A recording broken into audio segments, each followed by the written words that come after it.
Assalamualaikum warahmatullahi wabarakatuh. Materi hari ini yaitu tentang sekuritas utang. Kalau minggu kemarin kita sudah bahas tentang sekuritas ekuitas, ya.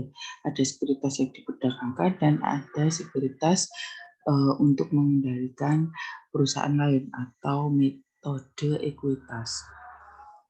Pembukuan dengan metode ekuitas. Kemudian yang akan dipelajari ini adalah sekuritas uang. Ya. Sekuritas utang. Sekuritas utang itu dibagi jadi tiga. Nah, sekuritas yang dimiliki sampai dengan jatuh tempo, sekuritas yang tersedia untuk dijual, dan sekuritas yang diperdagangkan. Ya. Sekuritas ini bentuknya apa? Bentuknya obligasi. Nah, kita akan membahas tentang bagaimana sih penilaian obligasi, kemudian bagaimana akuntansi atau pembukuannya tentang sekuritas obligasi. Nah, ya.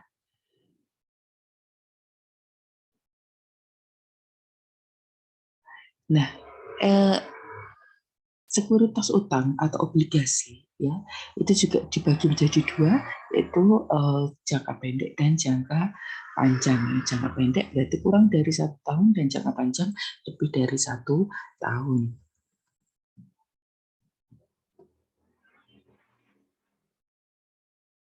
Nah, ya. Nah, ini karakteristiknya, ya. Yang pertama, punya nilai pasar dan dapat diperjualbelikan dengan segera. Kemudian yang kedua adalah dimaksudkan untuk dijual kembali dalam waktu dekat.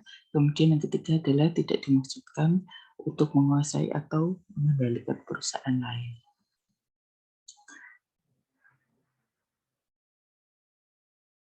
Nah, selanjutnya perolehan investasi jangka pendek.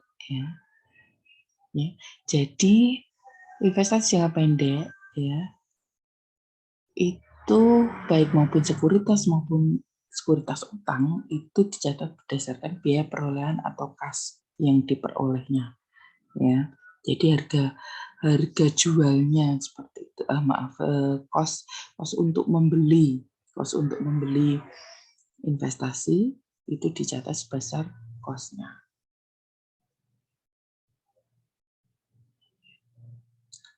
Ya. Kemudian jika ada penghasilan yang diperoleh dari sekuritas utang atau obligasi itu adalah dari bunganya, ya. Bunga dari sekuritas obligasi yang nanti akan dicatat di pendapatan bunga obligasi. Nah, sedangkan untuk saham nanti berupa bagian laba yang nanti akan dicatat dalam pembagian dividen.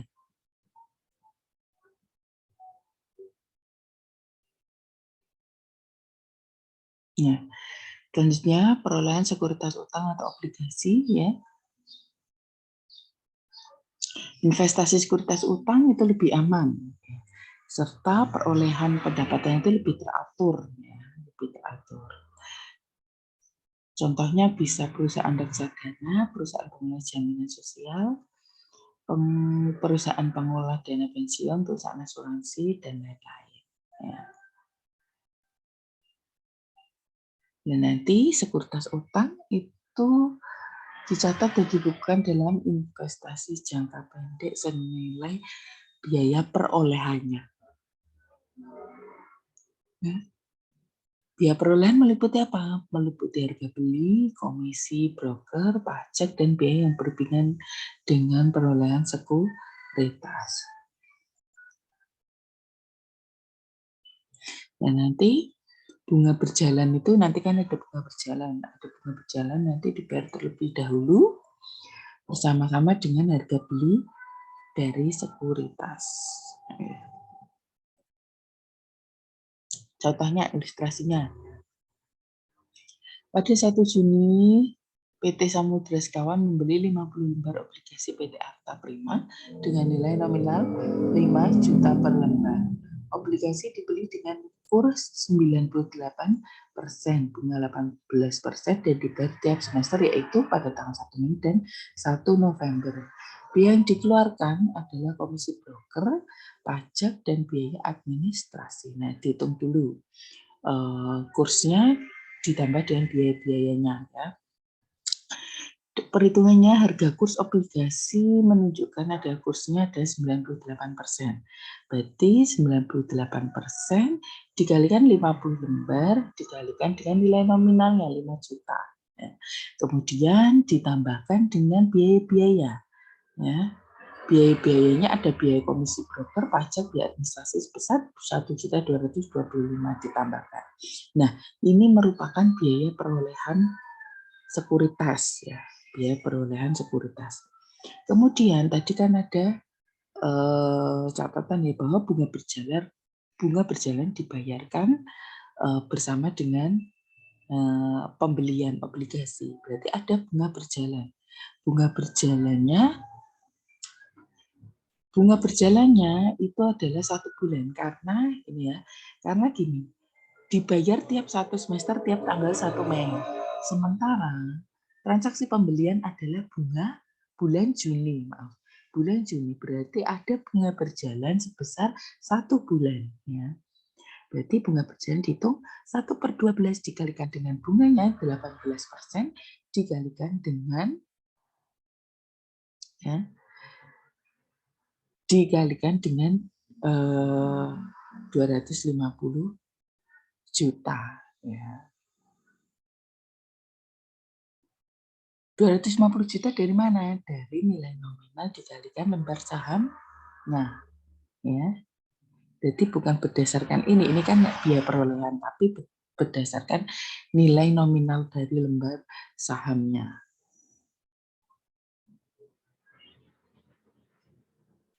Berarti ditambahkan, berarti jumlah yang harus dibayar adalah sebesar 249.975.000. Kemudian untuk jurnalnya, ya, jurnalnya berarti investasi jangka pendek bentuk obligasi sebesar jumlah yang harus dibayarkan. Kemudian ada bunga berjalan dicatat sebagai piutang bunga obligasi. Piutang bunga obligasi debit 3.750.000. Kasnya sebesar jumlah yang harus dibayar. Maaf, investasi jangka pendek obligasi berdasarkan biaya perolehannya ya. Biaya perolehannya. Kemudian bunga berjalan diperlakukan atau dicatat sebagai piutang bunga obligasi. Kemudian kas dinilai sebesar jumlah yang harus dibayar.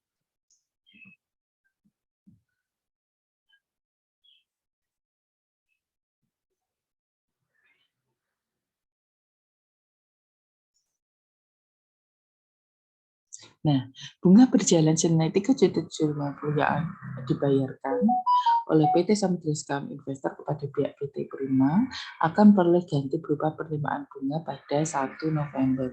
Dan nanti pada saat 1 November kan tadi kan pembayaran bunganya kan 1 Mei dan 1 November. Nah, itu dicatat sebagai pendapatan bunga obligasi selama 1 semester penuh.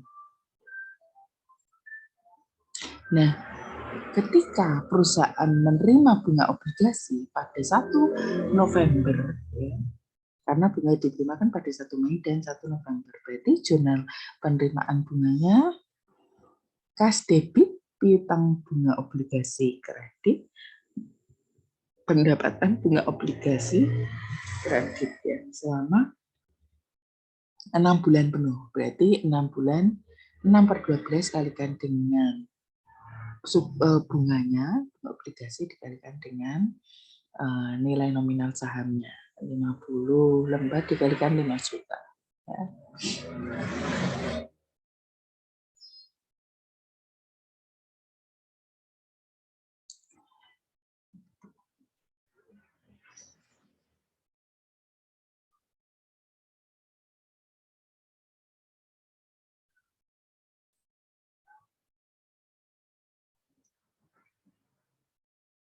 Kemudian selanjutnya piutang dan pendapatan bunga obligasi. Pada akhir periode akuntansi Ini 31 Desember, PT Samudra Sekawan harus membuat jurnal penyesuaian untuk mengakui pendapatan bunga yang sudah menjadi haknya selama 2 bulan, yaitu bulan November dan Desember ya, karena tutup bukunya adalah Desember, tanggal 31 Desember. Jadi pada saat penerimaan kan menerima bunga bulan November, berarti pengakuan bunganya itu diakui 2 bulan, yaitu November dan Desember ya. Karena 31 Desember sudah tutup buku, maka harus ada penyesuaian. Ya. Dihitung dulu bunga untuk 2 bulan, berarti 2 per 12 kalikan suku bunganya kalikan nilai nominal sahamnya. Diperoleh 7,5, maka jurnal penyesuaian adalah piutang bunga obligasi debit kreditnya pendapatan bunga obligasi.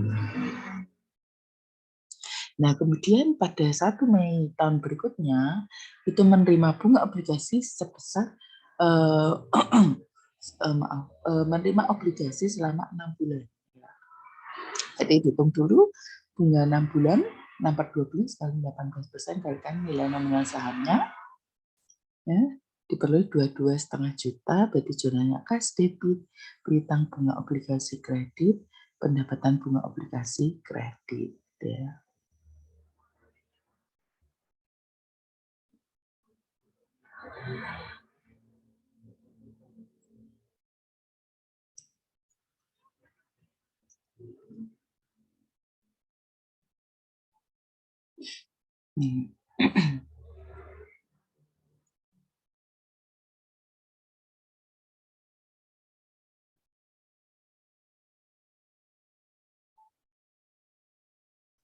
Nah, ini ya penerimaan bunganya 22,5 untuk 6 bulan penuh ya.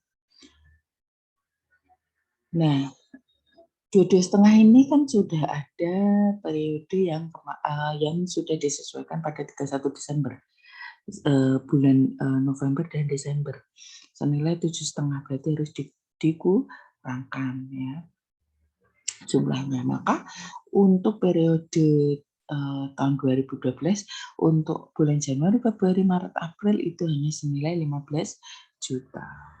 Nah, kemudian apabila pada awal Januari 2012 itu dibuat jurnal penyesuaian kembali atau jurnal balik, ya, pada saat jatuh tempo penerimaan bunga obligasi, kemudian itu harus langsung dicatat dengan mendebit kas dan mengkredit akun piutang bunga obligasi. Nah, jurnalnya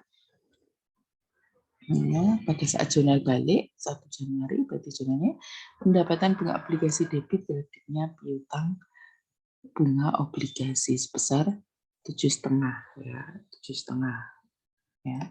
Tadi sudah disesuaikan, kemudian dibalik ya.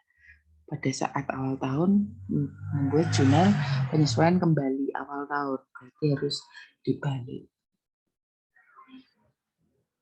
Nah, karena pada awal periode itu dilakukan jurnal penyesuaian kembali atau jurnal balik, maka pada saat penerimaan bunga obligasi 1 Mei, ya, penerimaan bunga itu dicatat kas debit kreditnya pendapatan bunga obligasi selama 6 bulan.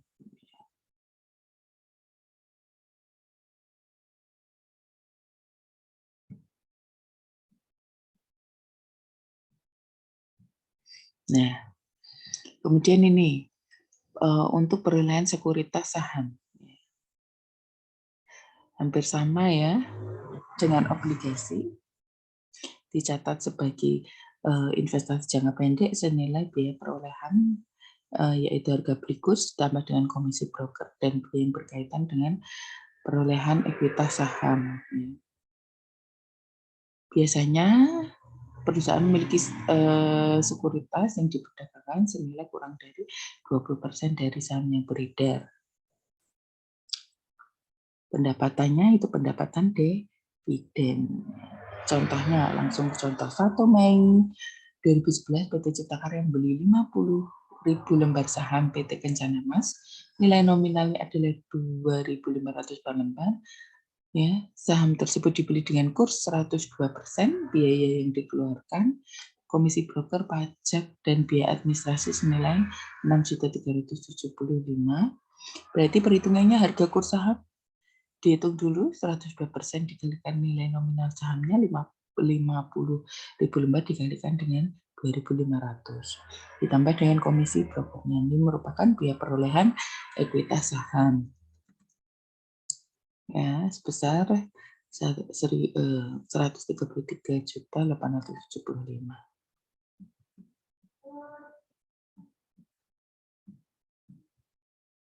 Jurnalnya tinggal pada saat perolehan, pembelian, investasi jangka pendek saham, kreditnya kas.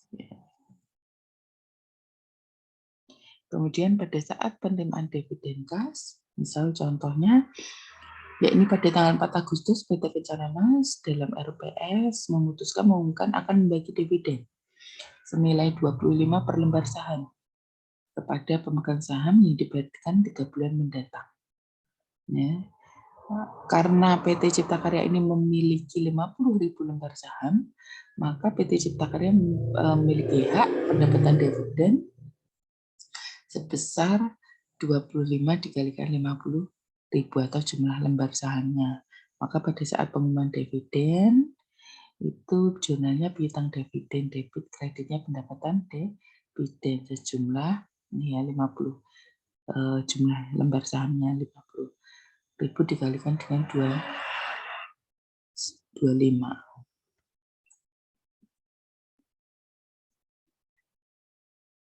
Kemudian untuk jurnal penerimaan dividen untuk 3 bulan kemudian, jurnalnya kas, debit, piutang dividen, kredit.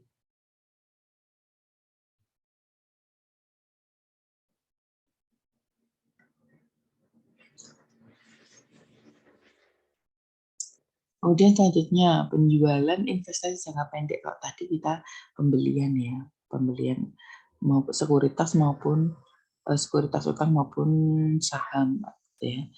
Kalau sekarang jika sekuritas utang tersebut dijual, ya dijual, misalkan dijual kembali dalam waktu yang singkat. Nah maka ada selisih antara biaya perolehan dengan harga jualnya, ya. Nah itu nanti diakui laba atau rugi dari penjualan obligasi. Nah harga jualnya itu nanti berasal dari harga kurs dikurangi dengan biaya-biaya yang berkaitan dengan penjualan obligasi. Nah ini harus ditekankan bahwa jika terjadi bunga berjalan, ya, bunga berjalan itu tidak bisa diperhitungkan dalam perhitungan laba atau rugi. Nanti akan kita bahas. Misalkan, ya,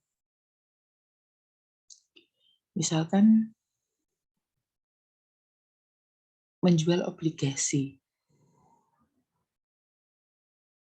Menjual obligasi menjual obligasi ke PT Arta Prima sebanyak 50 lembar dengan kurs 110 ya, yang dikeluarkan Komisi Broker Pajak dan Biaya Administrasi senilai 1.375, kemudian bunga dibayar pada 1 Mei dan 1 November, kemudian biaya perolehan 4.924.500 per lembar. Dihitung dulu 110. Dihitung dulu harga kurs obligasinya 110 dikalikan dengan nilai nominal sahamnya kali ya nilai lembar sahamnya 50 dikalikan dengan per lembar sahamnya 5 juta ditambah dengan komisinya, biaya-biayanya. Nah ini penjualan bersih. Kemudian harga perolehan obligasi berarti tinggal dikalikan 50 lembar saham dikalikan dengan harga perolehannya 246 sekian. Berarti di itu ada selisihnya. Selisihnya masuk laba penjualan obligasi. Nah, pada saat menjual obligasi, itu PT Samudra Sekawan itu masih memiliki bunga obligasi selama 1 bulan, yaitu bulan November. Karena dijual pada bulan Desember, maka ada 1 bulan bunga berjalan. Bunga tersebut itu belum diterima karena belum masuk masa pembayaran. Berarti bunga berjalannya sebesar 1 bulan, 1/12 kalikan dengan suku bunga 18% dikalikan dengan nilai nominalnya. Diperoleh 3,750. Nah, berarti dari informasi tersebut, kas yang diterima oleh PT Samudra Sekawan itu adalah harga penjualan bersih ditambah dengan bunga berjalannya dan laba penjualan obligasi. Berarti penjualan bersihnya ini 27.365 ditambahkan dengan bunga berjalannya 3.750 ditambahkan dengan labanya 27.400.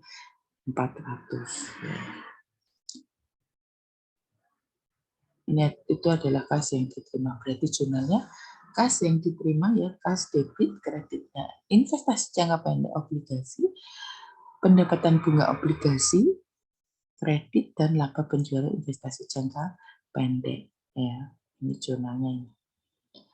Investasi jangka pendek itu sebesar harga perolehannya, pendapatan bunga obligasi ini adalah bunga berjalan 1 bulan, laba penjualan investasi jangka pendek selisihnya ya, antara harga jual dan biaya perolehan.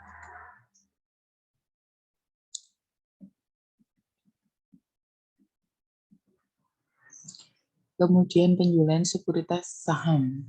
Ya.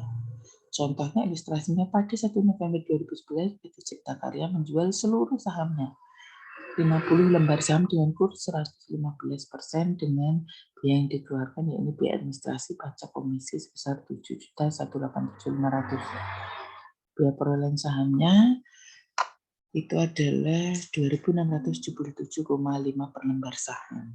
Jadi dihitung dulu harga kursnya 115% dikalikan dengan 50.000 kalikan dengan per lembar sahamnya. Ya. Ditambah dengan komisi broker pajak, itu merupakan harga jual bersih. Oh, maaf, dikurangi ya. Dikurangi biaya-biayanya terkait dengan penjualan. Kalau pembelian ditambah, kalau misalnya kalau pembelian saham ini adalah komisi broker pajak administrasi itu menambah. Tapi kalau penjualan berarti dia mengurangi gitu ya. Diperoleh harga jual bersih saham, ya, dikurangkan biaya perolehan sahamnya. Nah, diperoleh laba penjualan sahamnya. Jurnalnya cash debit, kreditnya investasi jangka pendek saham, kemudian laba penjualan investasi jangka pendek. Ya.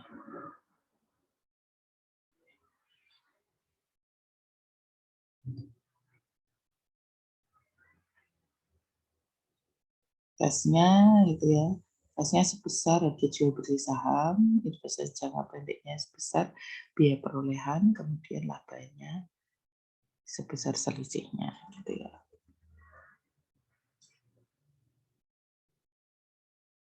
Nah, sekarang penilaian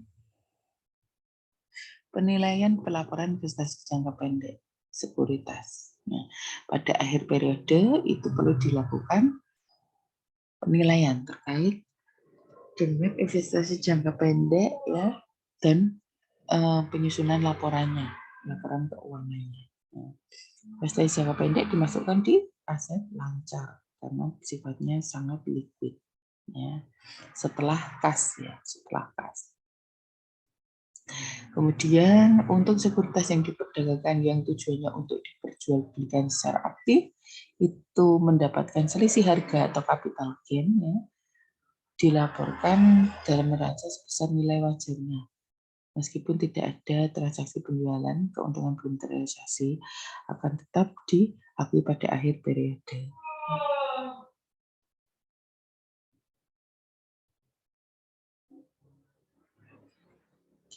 Kemudian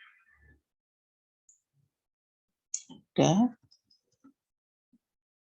nah ini ya, ini pada neraca ini nanti diakui sebesar nilai wajarnya.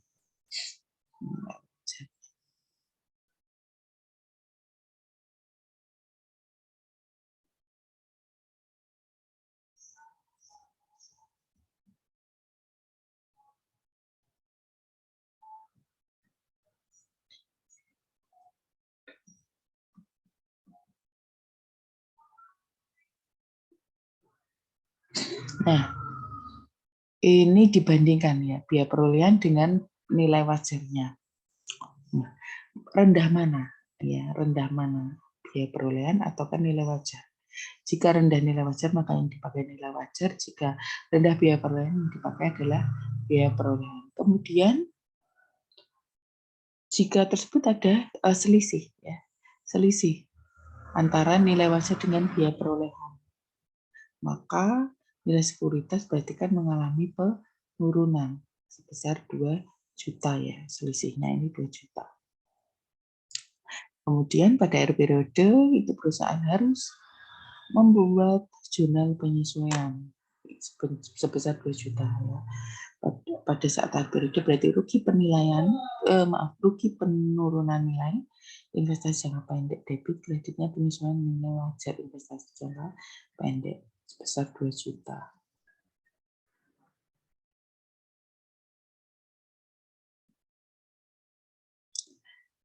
Nah, ini ada kasus, misalkan kasus tertentu jika nilai wajarnya itu berubah-ubah pada periode yang pada periodenya, misalkan nilainya berubah-ubah gitu ya.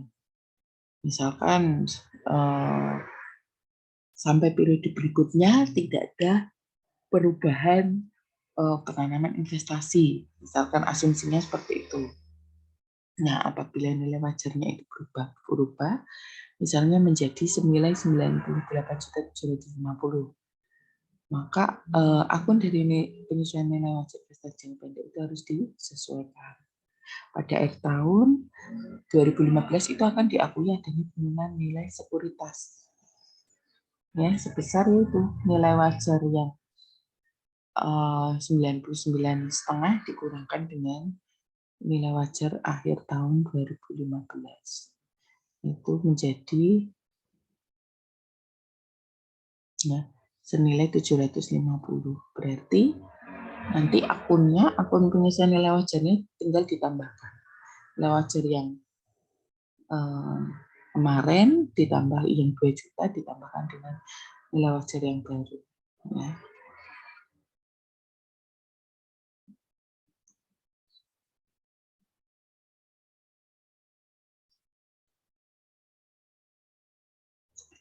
Nah ini misalkan ini nilai wajarnya berubah tapi berubah lebih tinggi, sama ya.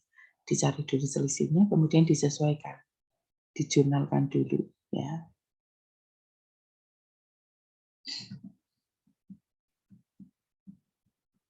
Nah, ini posisi dalam neraca berarti setelah kas ya.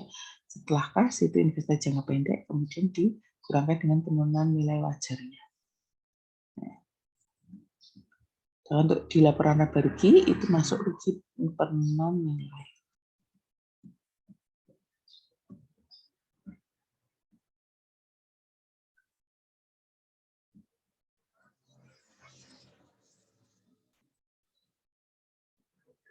Nah, sekarang kita lanjut ke investasi jangka panjang. Ya, jangka panjang terkait dengan sekuritas utang maupun sekuritas saham.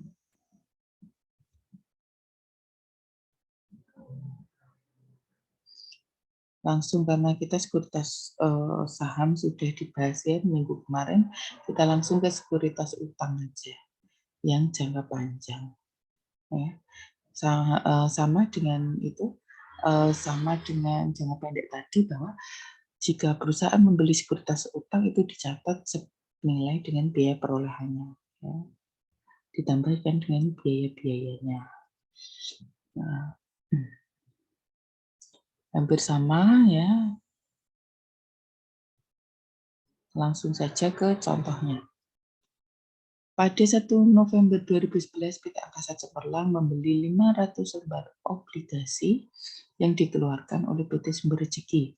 Obligasi tersebut dikeluarkan 1 April 2011 berjangka waktu 5 tahun dengan nilai nominal 100.000 per lembar. Dan bunga obligasi 18% yang dibayar per 6 bulan sekali, yaitu pada tanggal 1 April dan 1 Oktober. Kemudian obligasi dibeli dengan kurs 98%.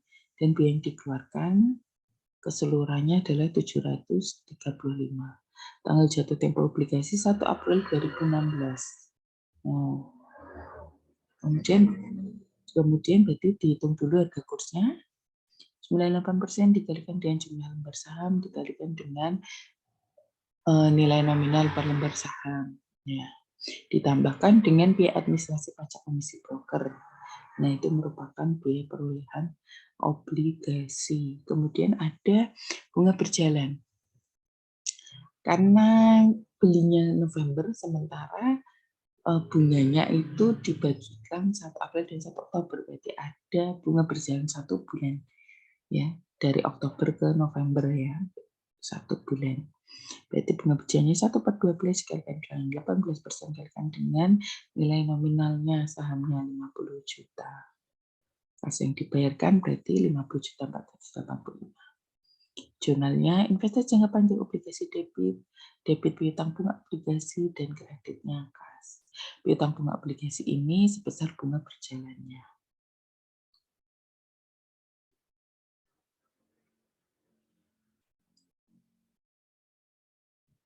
Kemudian ada istilah diskonto dan premium untuk jangka panjang, hanya untuk jangka panjang. Kalau jangka pendek tidak ada diskonto maupun premium. Diskonto dan premium sekuritas utang atau obligasi. Nah, nih, apabila kepemilikan sekuritas utang atau obligasi itu berjalan sampai dengan jatuh tempo, ya, perusahaan itu akan memperoleh kembali investasinya sebesar nilai nominalnya kembali dari awal, yaitu kembali ke nilai nominalnya. Nah, akibatnya itu akan ada perbedaan nilai antara saat pembelian obligasi sebesar biaya perolehan dan pada saat jatuh tempo sebesar nilai nominalnya, karena tiap tahun pasti berbeda seperti itu ya. Berarti ada perbedaan nilai atau perbedaan harganya. Nah, perbedaan tersebut itu akan menciptakan keuntungan maupun kerugian. Nah, keuntungan itu berasal dari mana? Keuntungan itu berasal dari nilai nominal obligasi yang lebih besar dari biaya atau harga perolehan obligasi. Kan nilai nominal obligasi tahun ini dengan tahun depan pasti beda. Ya, karena kursnya beda, seperti itu kursnya. Ya, jadi itu di situ ada selisihnya atau perubahannya. Nah, ya, jika nilai nominal lebih besar dari harga perolehan itu disebut diskonto. Ya. Atau keuntungannya itu disebut diskonto. Jika nilai nominalnya itu lebih besar dari biaya perolehan. Sebaliknya, jika nilai nominalnya lebih kecil daripada harga perolehannya, berarti itu disebut premium atau diakui sebagai kerugian. Ya. Diingat-ingat, nilai nominal lebih besar dari harga perolehan itu namanya diskonto dan dicatat sebagai keuntungan, ya. Sedangkan kalau nilai nominalnya lebih kecil dari harga atau biaya perolehannya itu namanya premium dan dicatat sebagai kerugian.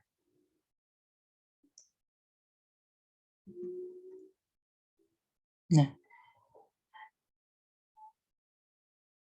keuntungan dan kerugian diskonto maupun premium itu dibebankan tidak hanya pada saat pembelian obligasi, tetapi sepanjang kepemilikan obligasi sampai dengan jatuh tempo. Maka ya diskonto atau premium itu harus diamortisasi sepanjang kepemilikannya, diskonto sampai dengan jatuh temponya. Ya. Sehingga pada saat jatuh tempo, nilai obligasinya itu nanti harus sebesar nilai nominal obligasinya.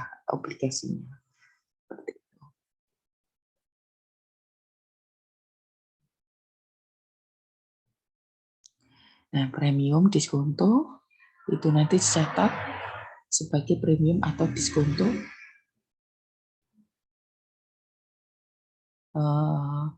itu bukan dicatat sebagai akun premium diskonto, tetapi dicatat dalam akun investasi jangka pendek. Ya. Maaf, jangka panjang. Dan nanti ada proses amortisasi premium ataupun diskonto ya, perhitungan dengan tabel seperti itu.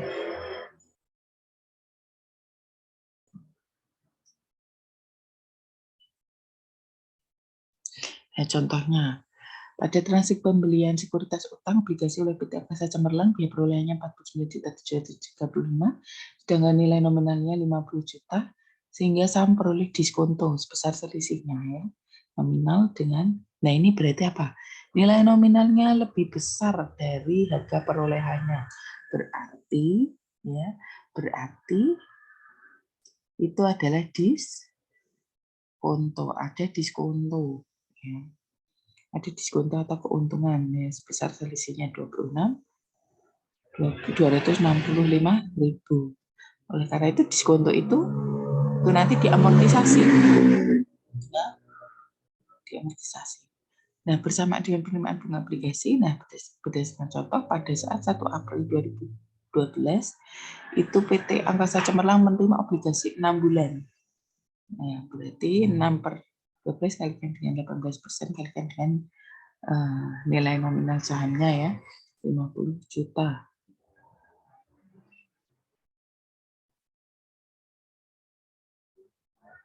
Misalkan metode amortisasinya adalah metode garis lurus. Ya. Berarti jumlah diskontonya ini ya selisihnya. Kemudian jangka untuk kepemilikan obligasi mulai dari 1 November sampai dengan 1 Oktober 2016 jatuh temponya. Nah, berarti ada 53 bulan. Ya. Ada 53. Kemudian dihitung amortisasi per bulan ya, 265 dibagi dengan 53, berarti 5.000. Nah, berarti pada jurnal pada saat penerimaan bunganya dan amortisasinya, jurnalnya pada saat penerimaan bunga kas, debit, kreditnya piutang bunga obligasi dan pendapatan bunga obligasi. Besar penerimaan bunganya.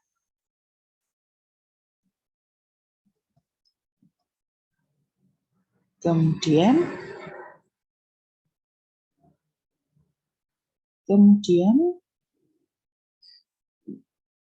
mencatat amortisasi diskonto ya.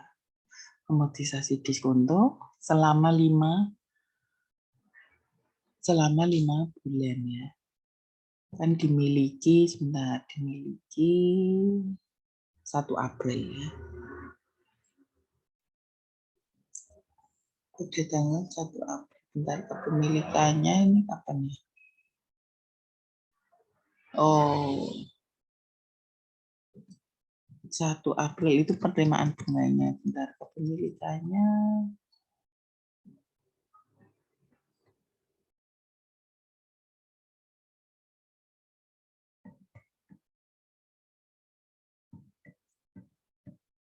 Kepemilikannya 1 November ya. 1 November.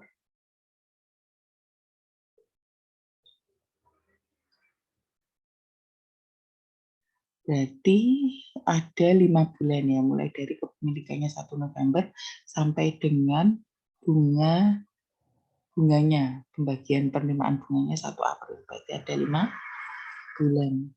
Ya, berarti amortisasi diskontonya 5 bulan. Ya.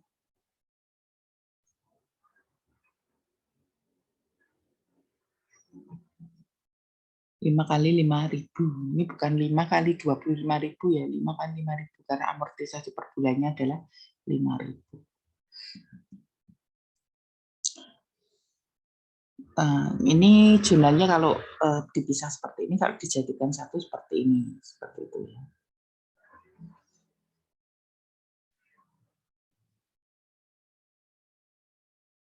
Kemudian pada 1 Oktober itu akan menerima bunga obligasi lagi 6 bulan penuh. Dan berarti amortisasi diskontonya tinggal 6 kali 5, 30.000. Berarti untuk mencatatnya berarti ya kas, debit, pendapatan bunga obligasi kredit 4,5. Kemudian investasi jangka panjang obligasi, debit, kreditnya pendapatan bunga obligasi. Ini untuk mencatat amortisasi diskonto 6 bulan.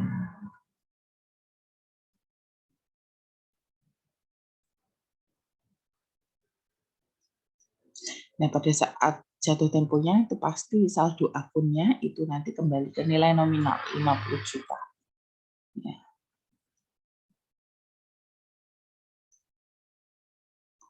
Kemudian selanjutnya, misalkan nih ya, contohnya kalau misalkan obligasi dari PT Sumber Rezeki yang dimiliki PT Angkasa Cemerlang itu sampai jatuh tempo perusahaan itu apa ya, menerima pelunasan sebesar nilai nominal obligasinya, ya, maka jurnal pelunasan obligasinya berarti kas debit, kreditnya investasi jangka panjang obligasi. Misalkan ini perusahaan, kan obligasi itu perusahaan mengeluarkan surat utang. Perusahaan mengeluarkan surat utang. Ini siapa ini yang mau beli surat utangku, seperti itu. Nah, berarti perusahaan yang akan membeli ini PT Angkasa Cemerlang ini adalah perusahaan yang membeli surat utang, seperti itu. Perusahaan yang beli surat utang, nah itu pada saat jatuh tempo dia melunasi utangnya, seperti itu. Maka pada saat pelunasan utang itu kas debit, kreditnya investasi jangka panjang obligasi.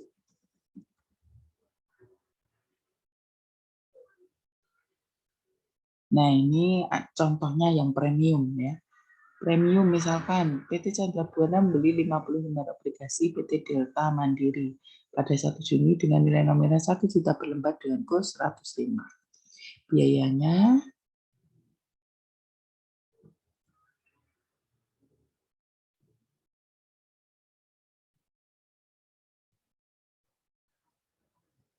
ini yang premium ini enggak urut ini. Ini kalau yang ini ada tabel amortisasi diskonto tadi ya. Seharusnya urut nih tadi di atas. Jadi akan kembali ke nilai nominal pada saat jatuh temponya 1 April 2016 ya. Dan nanti kita akan membuat tabel seperti ini sampai kembali ke nilai nominal pada saat jatuh tempo. Nah, berarti saldo awalnya dikurangi dengan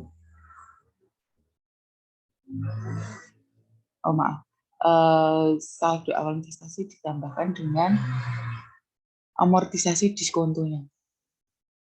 Ya, diskonto itu karena keuntungan berarti menambah.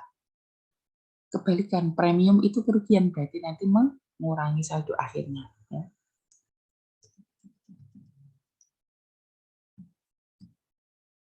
Nah, ini dari contoh ini, kursnya 105, nilai nominalnya 1 juta per lembar saham, sebesar 50 lembar, berarti 50 juta. Kemudian tingkat bunganya 18%, biaya-biayanya 800.000, tanggal jatuh temponya 31 Desember 2016, penerimaan bunganya setiap 30 Juni dan 31 Desember. Berarti dihitung dulu harga kurs obligasinya 105% dikalikan dengan jumlah lembar sahamnya 50 dikalikan dengan harga per lembar sahamnya 1 juta. Beroleh 52.500.000 ditambahkan dengan biaya 800.000, berarti biaya perolehannya 53.300.000. Kemudian ada bunga berjalan karena 30 Juni ya, 30 Juni dan 31 Desember, kemudian perolehannya itu bulan apa ya? Perolehannya itu bulan Juni.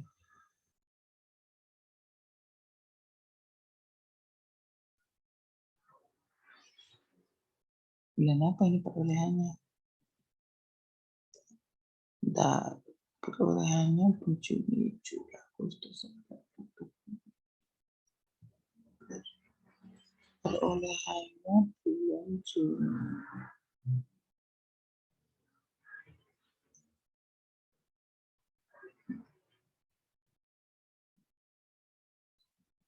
Perolehannya bulan Juni.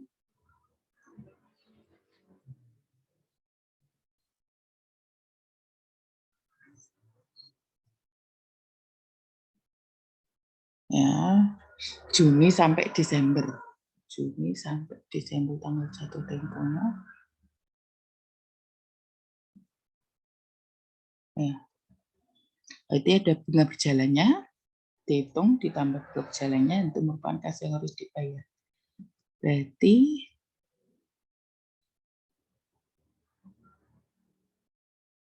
Berarti investasi jangka panjang, obligasi, debit, piutang bunga obligasi debit, kreditnya kas. Nah, ada perbedaan ya. Nilai nominalnya itu lebih kecil dari biaya perolehannya. Biaya perolehannya 3.300.000, nilai nominalnya 50 juta, berarti ada selisihnya. Nah, selisihnya berarti masuk premium. Premium ya. Dihitung dulu premiumnya. Ya, dihitung dulu premiumnya, dibagi dengan jumlah bulannya, diperoleh 60.000. Berarti pada saat penerimaan bunga sama ya, penerimaan bunga selama 6 bulan dihitung penuh, kemudian ditambah dengan amortisasi premium 1 bulan. Jumlahnya pendapatan bunga obligasi debit, kreditnya investasi jangka panjang obligasi.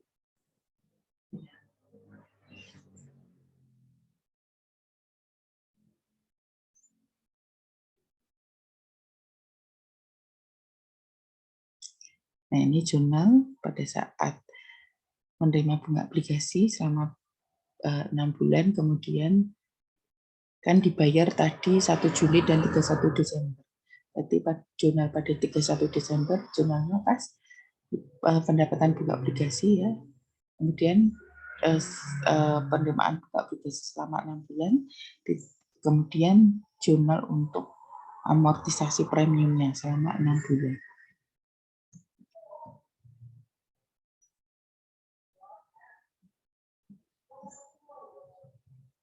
Nah, kemudian pada saat pelunasan, ya, pada saat pelunasan utang obligasi berarti jurnalnya, pada saat jatuh tempo ya, jatuh tempo kemudian menerima pelunasan utang berarti jurnal kas, debit, kredit, investasi jangka panjang obligasi. Nah, kemudian jika penjualan sekuritas utang atau obligasi itu sebelum jatuh temponya, ya, maka ini ini tabel amortisasi premiumnya dikurangi ya, mengurangi. Kalau premium satunya mengurangi, kalau diskonto menambah. Nah, ya, apabila perusahaan itu memutuskan untuk menjual kembali sekuritas utangnya sebelum jatuh temponya, maka dicatat dengan mendebit akun kas yang diterima sebesar harga jual bersihnya dan mengkredit akun investasi jangka panjang obligasi sebesar nilai bukunya. Nah, nilai buku ini yaitu sebesar biaya perolehan obligasi ditambah atau dikurangi dengan amortisasi, diskonto maupun premium. Ya. Kalau diskonto berarti menambah, kalau premium berarti mengurangi. Misalkan pada 1 September 2014, PT Bakti Selaras menjual seluruh obligasi dari PT Jasa Marga Abadi dengan kurs 102%. Biaya yang dikeluarkan perusahaan adalah komisi, biaya administrasi 765.000. Sekuritas utang atau obligasi tersebut dibeli pada 1 Juni 2011 sebanyak 50 lembar saham dan nilai nominal 1 juta, bunga 18% dan biaya perolehannya 48.260. Bunga dibayar 1 April dan 1 Oktober. Jatuh tempo obligasinya adalah 1 April 2016. Berarti ya harga perolehannya 48.260. Nominalnya 50 juta. Berarti nilai nominal lebih besar dari harga perolehan, maka diskonto ada, diskonto selisihnya masuk diskonto sebesar 1.740.000, sehingga perlu diamortisasi. Amortisasi, dicari amortisasinya. Mulai dari 1 Juni sampai dengan jatuh temponya itu berapa bulan dihitung. Ya, ada 58 bulan sehingga diskonto dibagi dengan jumlah bulannya secara keseluruhan, berarti diberi 30.000. Nah, kemudian setiap tanggal penerimaan bunga obligasi itu perlu dicatat amortisasi diskontonya sampai dengan jatuh temponya atau masih sampai dengan masa kepemilikannya. Maaf, bukan jatuh tempo, tapi sampai dengan masa kepemilikannya. Nah, sebelum mencatat transaksi penjualan, perusahaan harus mencatat amortisasi diskonto selama 5 bulan terakhir. Itu 5 kali diskontonya 30.000.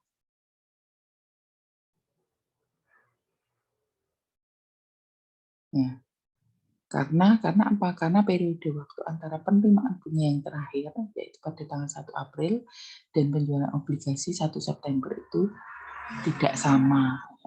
Maka harus dihitung amortisasinya dulu, kemudian dijurnalkan. Nah, jurnalnya itu 5 bulan terakhir. Ya.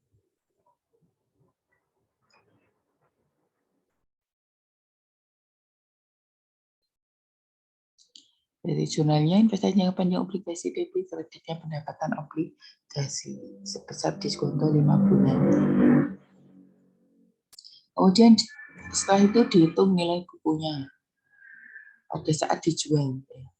Pada saat dijual dihitung nilai bukunya, biaya perolehannya 48.60, amortisasinya ya selama kepemilikan mulai dari 1 Juni 2011 sampai dengan 1 April 2014. Nah, ditambah yaitu merupakan nilai buku obligasi sampai tanggal bunga terakhir. Nah, kemudian ditambah dengan amortisasi diskonto saat penjualan obligasi ada 5 bulan diskontonya. Jadi nilai bukunya pada saat penjualan yaitu 49.430. Nah, kemudian karena dijual pada kurs 102, berarti dicari dulu harga jual obligasinya dari nilai kurs ya, 102% kalikan dengan nilai nominalnya, dikurangkan dengan biaya penjualannya, yaitu harga jual obligasi bersih, kemudian dikurangkan dengan nilai bukunya. Nah, ada laba penjualan obligasi. Ya. Kemudian bunga berjalan yang harus diterima oleh perusahaan pada saat penjualan obligasi, yaitu periode penerimaan obligasi untuk bulan terakhir yaitu 1 April 2014 sampai dengan penjualan obligasi 1 September 2014 yaitu selama 5 bulan. Berarti 5 per 12 kalikan bunganya 18% kalikan nilai nominalnya. Nah, ini berarti jurnalnya ya. Jurnal untuk mencatat penjualan obligasinya berarti kas, debit, kreditnya, investasi jangka panjang obligasi, laba penjualan obligasi, dan pendapatan bunga obligasi. Pendapatan bunga obligasi ini adalah penerimaan bunga 5 bulan, kemudian laba bunga obligasi dari sini ya, dihitung dulu, kemudian investasi sebagai sebesar nilai buku dari obligasinya.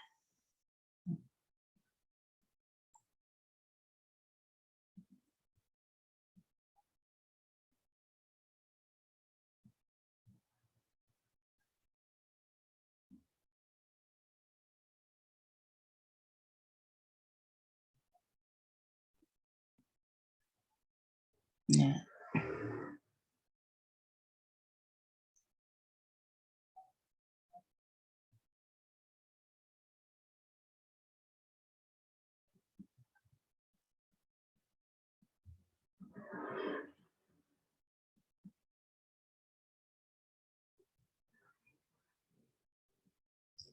kemudian ada contoh lagi.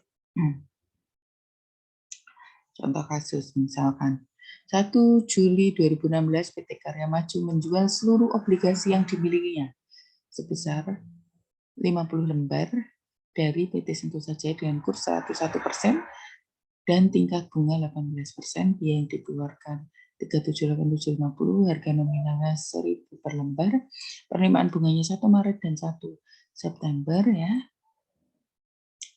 Nilai perolehan yang telah diamortisasi pada saat dijual adalah sekian. Nah, ini sudah dihitung ya.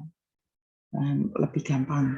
Pada laporan 2015 terjadi penurunan nilai rugi sekuritas yang belum terrealisasi sebesar 725.000. Nah, ini jika ada rugi sekuritas yang belum terrealisasi.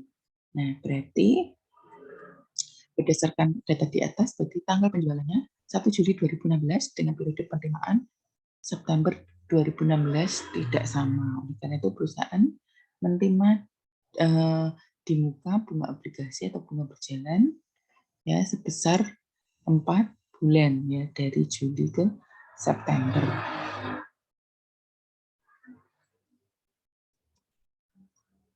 Ya, dari Juli pada saat penjualan sampai dengan September.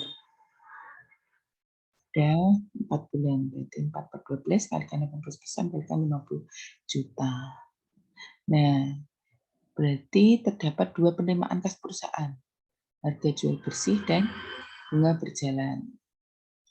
Nah, kemudian ada perhitungan laba rugi dari penjualan sekuritas utang yang nanti akan dibandingkan dengan harga jual bersih dengan biaya perolehan yang diamortisasi. Dihitung dulu harga jualnya, nilai kursnya dikalikan dengan jumlah lembar sahamnya, dikalikan dengan nilai nominalnya, dikurangkan dengan biaya-biaya, ya, kemudian dikurangkan dengan nilai buku obligasinya. Ini sudah diketahui nilai buku obligasinya saat dijual, berarti ada laba penjualan obligasi 864.000, berarti jurnalnya kas debit investasi jangka panjang obligasi kredit, laba penjualan obligasi kredit, pendapatan bunga obligasi kredit.